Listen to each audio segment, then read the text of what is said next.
on pause. Now, with that being said, one of the biggest stars coming out of the WNBA season last year, Sophie Cunningham with the Indiana Fever.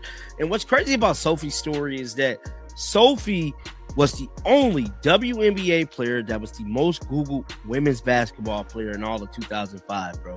She beat out Caitlin Clark, Angel Reese, Paige Beckers, and Asia Wilson. Sophie Cunningham did. Arguably a nice role player, bro.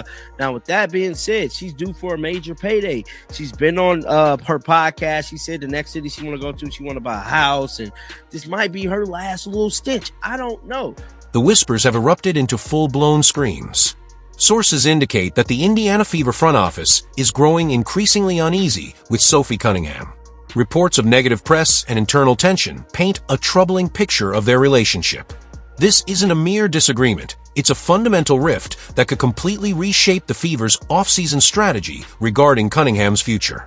Once the most searched name in women's basketball, Cunningham now faces an internal battle that puts her spot on the team in serious jeopardy.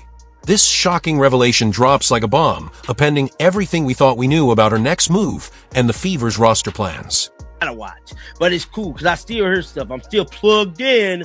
But with that being said, man, Sophie Cunningham allegedly, the Indiana Fever front office ain't feeling Sophie Cunningham. They wasn't feeling the tactics she was doing. They felt as if Sophie Cunningham was doing a lot of bad press for the team. And me personally, I don't think Sophie Cunningham will be on the Fever 2026 season. I hope I'm wrong. God, please let me be wrong because she is from my home state here in Missouri. But from what I was hearing during the season, at the conclusion of the season, is that they don't really feel Sophie in. The message is clear and immediate. Despite her soaring popularity, Sophie Cunningham is now widely seen as unlikely to make the Indiana Fever's 2026 roster. Insider sources reveal that the energy and direction she brought simply didn't mesh with the front office's vision. To go from fan favorite and trending sensation to potentially being sidelined by her own team marks a stunning reversal. This internal friction signals a pivotal turning point, forcing both Cunningham and the Fever into an unforeseen crossroads, one that could shape the future of both player and franchise. He released a tweet about 37 minutes ago. It stated the WNBA and WBPA have reached an agreement on a moratorium for league business. Sources tell ESPN this is necessary because the sides had failed to reach an agreement on a CBA agreement or an extension by the January 9th deadline. So with that being said, they have come up with some type of agreement. Now, I just want to look up something real quick before we dive a little deeper in this, because I need more clarity on this agreement, man. So I'm going to go to Google and look and see. Adding another layer of intrigue, Sophie Cunningham has openly teased her future in podcast interviews, hinting at a major payday and a desire to buy a home in her next city, even calling her current stint with the Fever potentially her last little run.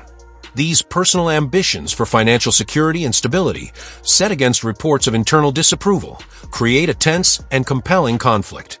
What once sounded like savvy positioning for a lucrative free agency now takes on a different light given the front office's alleged frustrations. It's a high-stakes balancing act where player ambition collides with team dynamics, and every move could tip the scales. That's interest. So from my understanding, based off this little moratorium thing, hopefully I'm saying that right, they have decided to do, this is not giving us a 2026 season. I do want to be clear there. I believe they reached an agreement to this just a proper word to continue negotiations, if I'm reading this correctly.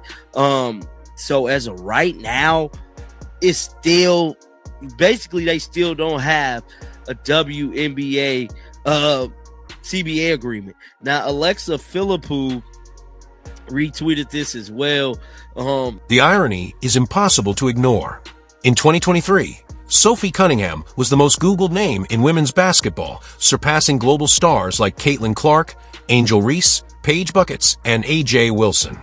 To reach that level of visibility, only to now face internal pushback over alleged bad press, leaves many scratching their heads. What should have been a clear asset for the franchise, a player generating unmatched public attention, has seemingly become a source of tension within the Fever organization.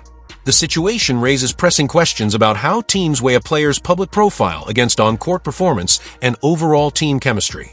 Sense for teams to be offering qualifying offers, core destination, or courting free agents until there was a new CBA agreement. So I'm wondering if the players is doing this to stop free agency. If that's what this tweet is saying. You know, somebody else said this is actually bad news for fans and coaches.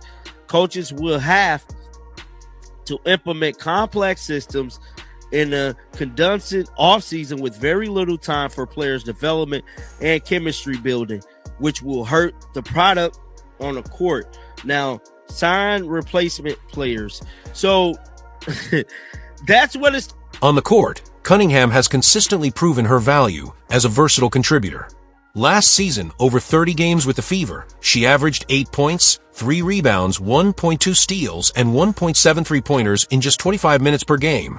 Solid numbers for a guard, underscoring her impact and reliability. Her contributions were tangible and undeniable. Yet the conversation has now shifted away from stats, centering instead on alleged off-court issues and team dynamics. This shift exposes a deeper, more personal conflict simmering beneath the surface, one that numbers alone cannot capture. Maybe we could be getting a replacement situation similar to the 90 movie that we seen with Keanu Reeves, The Replacements, because that's exactly what it's finna look like, man. And somebody said the first 8 words of this tweet had me thinking we were going somewhere else. Right, man, like it had got so bad I straight had to Google what the word meant, because I ain't gonna lie to you, I didn't even know what the damn word meant. Now, this is not a good look for the WNBA players or owners, man. Y'all still can't come up with an agreement. Y'all still can't come up with a system in place to get us a 2026 season, because basically what y'all saying. However, Cunningham's 2023 season came to an abrupt halt due to a serious injury. In August, the 29-year-old guard tore her MCL in her right knee, sidelining her for the remainder of the year. This setback was part of a larger, challenging scenario for the Fever, as several key players, including Caitlin Clark, also endured major injuries. The team's mounting health struggles only amplified an already difficult season. For Cunningham, this physical blow further complicated her standing within the organization, likely influencing future decisions about her role and place on the... The fans is suffering because we still don't know definitively if we even gonna have a 2026 season. Now y'all trying to use big words to try to say that, you know, maybe we is gonna have a 2026 season. We just gotta wait and see. And me personally, not a good look, man, because at the end of the day, fans and players need clarity. And it seemed like none of y'all know what the hell y'all doing, and we just sitting here now. Now we're just sitting here day in and day out. Y'all keep, once again, donkey in a carrot, bruh. This looking very